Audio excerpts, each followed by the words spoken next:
Muli na namang nagtitipon ang milyong-milyong deboto sa makasaysayang traslasyon ng itim na Nazareno.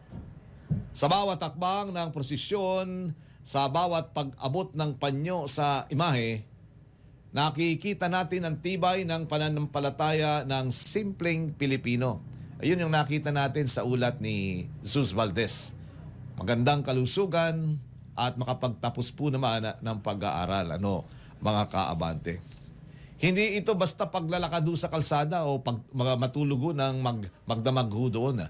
Ito po ay paglalakbay ng puso, isang pagsuko ng kahinaan, isang panalangin ng pag-asa, sa gitna ho ng init, siksikan at pagod, lamig at iba pa, naroon po ang paniniwala na ang Diyos ay nakikinig, na ang Nazareno ay sumasama sa bawat hirap ng tao.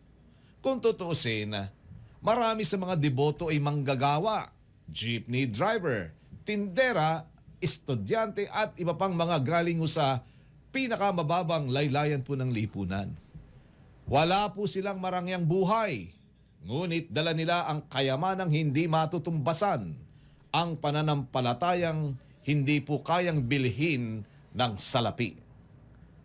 Ang traslasyon ay larawan ng bayan, masikip, magulo, ngunit buo ang loob at sabay-sabay po naman na humahawak, kumakapit sa pag-asa. Sa panahong tila nangingibabaw po ang ingay ng politika at